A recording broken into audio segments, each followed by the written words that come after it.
They struck you down and walked away, left you bleeding in the shadows, convinced your story had reached its end. But they failed to understand a fundamental truth of this universe.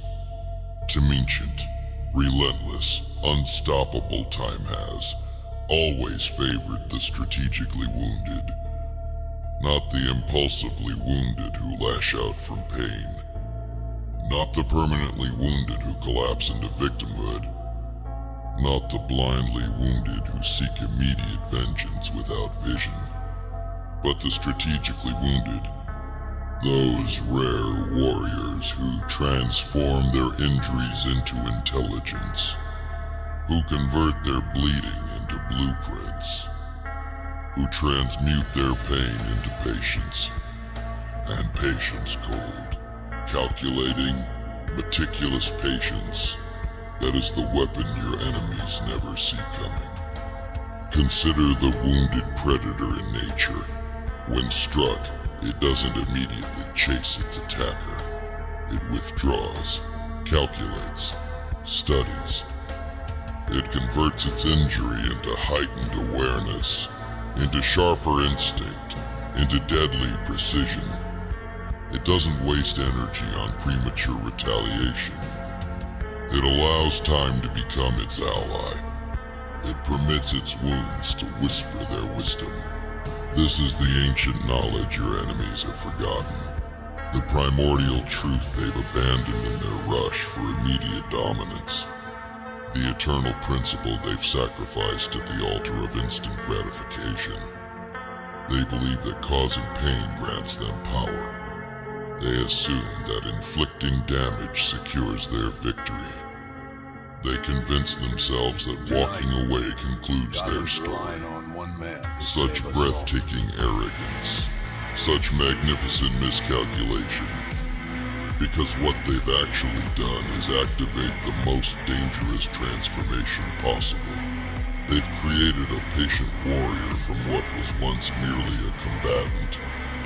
Let me tell you what happens in the aftermath of betrayal, when the dust settles and the initial shock subsides. When the bleeding slows and clarity begins to emerge from chaos. First comes the silence. Not the silence of defeat, not the silence of surrender, but the profound, resonant silence of strategic reassessment. In this silence, something extraordinary unfolds within you. Your sense previously dulled by trust, by comfort, by the illusion of safety become razor sharp. You begin to perceive patterns you never noticed before.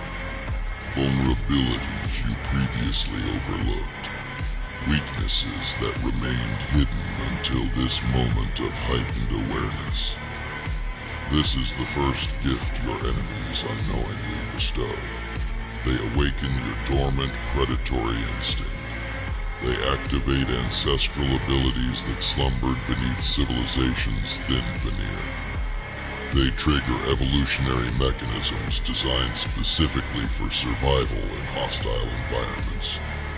While they celebrate their imagined victory, you undergo this alchemical transformation. This metamorphosis from target to tactician. This evolution from prey to apex predator. The second phase arrives more gradually. The cultivation of what ancient warriors called the deadly patience. Ordinary people cannot maintain strategic focus. Their emotions dictate their actions. Their impulses override their intelligence. Their need for immediate resolution undermines their long-term effectiveness. But you forged in betrayal's fire, tempered by abandonment's cold, you develop something altogether different. A capacity to wait that borders on supernatural. A willingness to allow time itself to become your weapon, your shield, your unstoppable ally. This patience isn't passive. It isn't weak. It doesn't represent surrender or resignation. This patience is active, predatory, purposeful. It's the patience of the archer who draws the bow and holds, muscles trembling, breath controlled, until precisely the right moment presents itself. It's the patience of the wolf who tracks its prey for days, conserving energy, studying patterns, waiting for vulnerability to emerge. It's the patience of winter itself, cold, relentless, inevitable, gradually transforming the landscape until nothing remains untouched by its power. While your enemies exist in perpetual motion, constantly reacting, endlessly pursuing, forever seeking external validation, you cultivate stillness. The kind of stillness that doesn't indicate absence of power, but rather its perfect conservation. They exhaust themselves with unnecessary movement. You gather strength through strategic restraint. They scatter their energy across 1,000 distractions. You focus yours like a laser on a single point. Time passes. Days turn to weeks. Weeks transform to months. Perhaps even years unfold. And here emerges the third element of your metamorphosis, the strategic cultivation of invisibility. Your enemies believe they know you. They think they can predict your actions, anticipate your responses, calculate your capabilities based on who you once were. But while they weren't watching, while they were distracted by their imagined triumph, you became something else entirely. You allowed them to maintain their illusion. You permitted them to believe their assessment remained accurate. You facilitated their complacency by becoming invisible not through absence, but through deliberate misrepresentation. You became the ghost they couldn't see, the threat they couldn't evaluate, the predator they couldn't detect. Because true power doesn't announce itself, it doesn't seek recognition, it doesn't demand acknowledgement. True power accumulates in silence, gathers in darkness, and reveals itself only at the precise moment of optimal effectiveness. This is the path of the patient warrior, not the path of the performer who needs witnesses for their strength, not the way of the braggart who substitutes words for action, not the approach of the impulsive who confuse immediate reaction with strategic response. The fourth transformation unfolds within your mind. You develop what ancient strategists called the omniscient perspective. When first wounded, your vision narrowed. You saw only your pain, your betrayal, your immediate circumstances. Your perspective contracted around your injury like skin around a thorn. But as you embraced strategic patience, as you cultivated tactical invisibility, your vision gradually expanded beyond normal human limitations. You began to perceive not just individuals but networks, not just actions but patterns, not just events but systems. This expanded awareness revealed connections invisible to ordinary perception. It illuminated vulnerabilities hidden beneath apparent strength. It exposed structural weaknesses concealed behind facades of invulnerability. Your enemies exist in perpetual reactivity, responding to what's directly before them. You develop perpetual receptivity, absorbing information from everything around you. They operate with tunnel vision, focused only on immediate objectives. You function with panoramic awareness, perceiving entire landscapes of possibility. They see only what exists now. You perceive what was, what is, and critically what could be. This expanded perspective doesn't just inform your strategy, it transforms your understanding of power itself. You recognize that true power isn't about dominating others. It's about achieving such complete self-mastery that external circumstances lose their ability to destabilize you. The fifth element of your evolution is perhaps the most formidable. The development of what master tacticians call strategic omnipresence. Your enemies believe themselves safe in your absence. They assume that distance equals security, that separation guarantees protection, that out of sight means out of reach. But the patient warrior understands a fundamental truth about influence. Physical presence is merely the most obvious and, therefore, the least power form of presence. Far more potent is psychological presence's ability to occupy space in another's mind, even when your body is elsewhere. More formidable still is systemic presence, the capacity to influence networks, relationships, and environments without direct intervention. Most powerful of all is temporal presence's capability to affect not just the present moment, but to extend your influence backward through memory and forward through anticipation.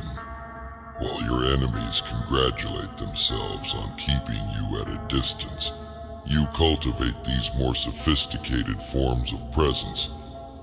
You transform from a mere physical entity they could avoid into an almost metaphysical force they cannot escape. You become not just someone they once knew, but something they can never forget. Not just a person they once encountered, but a presence that shapes their perception. Not just a figure from their past, but a factor in every calculation of their future. The sixth transformation occurs not within you, but around you. The inevitable shifting of what strategists call environmental alignment. When first wounded, abandoned, betrayed, the environment seemed aligned against you. Circumstances appeared hostile. Conditions seemed designed for your defeat rather than your victory. But the patient warrior understands that environments are not static. They are dynamic systems constantly seeking equilibrium. And given sufficient time, these systems inevitably align with those who possess the greatest strategic patience. While your enemies create chaos, you cultivate order. While they generate disruption, you establish stability. While they produce noise, you maintain signal. Gradually, imperceptibly, the environment begins to recognize which force serves its fundamental nature. It starts to align with persistence rather than impulsiveness, with strategy rather than reactivity, with patient power rather than frantic force. This environmental alignment doesn't happen quickly. It unfolds across time periods that test ordinary human endurance. It develops through cycles that exhaust conventional persistence. But you are not ordinary. Not anymore. Not since your wounding transformed you from combatant to strategist, from tactician to patient warrior. You don't measure time by conventional standards. You don't evaluate progress through normal metrics. You don't assess success using traditional criteria. Your time scale has expanded beyond the human average. Your persistence has transcended normal limitations. Your strategic vision extends beyond ordinary perception. And so you wait, you observe, you prepare. Not with the restlessness of those who doubt their victory, but with the perfect stillness of those who recognize its inevitability. The seventh and final transformation brings everything to completion. What master strategists call the convergence point. Every decision your enemies made created consequences. Every action they took generated reactions. Every force they exerted produced equal and opposite responses. For a time, these consequences remained disconnected. These reactions appeared isolated. These responses seemed unrelated. But you, with your expanded perspective, With your strategic patience, with your tactical omnipresence, you perceive the pattern emerging beneath the chaos. You recognize the system forming within the randomness.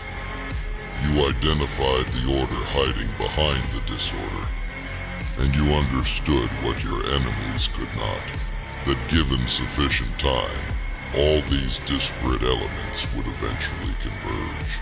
All these separate forces would ultimately connect. All these individual consequences would finally intersect, creating a singular moment of perfect vulnerability. This is the culmination of the patient warrior's path. Not a series of small victories accumulated over time, but a singular, comprehensive triumph made possible only through strategic wounding, through tactical patience, through the perfect alignment of time with intention.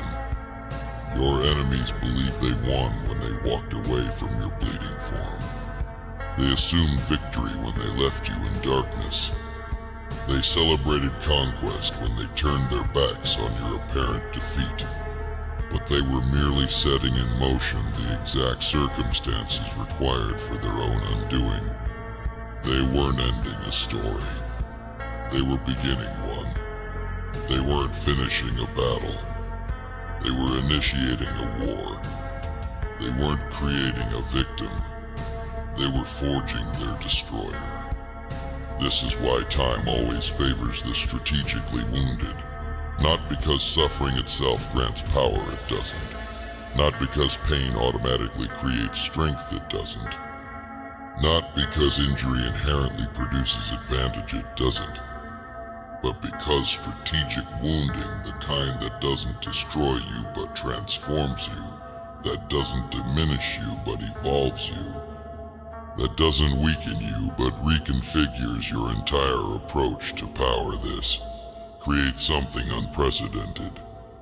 Something your enemies cannot predict because they've never encountered it before. Something they cannot counter because it operates beyond their comprehension. Something they cannot defeat because it transformed the very rules of engagement while they weren't looking. So embrace your wounds not as limitations but as initiations. Accept your pain not as punishment but as education. Recognize your betrayal not as conclusion but as commencement. Because you are not merely healing, you are metamorphosing. You are not simply recovering, you are transforming. You are not just surviving, you are becoming. The patient warrior, the strategic entity, the inevitability your enemies created when they mistook your temporary defeat for permanent defeat. Time doesn't just heal all wounds. It converts them into weapons your enemies never see coming. It doesn't just pass indifferently. It accumulates strategically. It doesn't just march forward relentlessly. It circles back precisely when needed most. For those with the wisdom to wait, for those with a strategy to observe, for those with the patience to allow everything to align perfectly before they make their move. Your enemies struck you down thinking it was your end. In reality, it was merely your beginning. They wounded you believing it was your conclusion.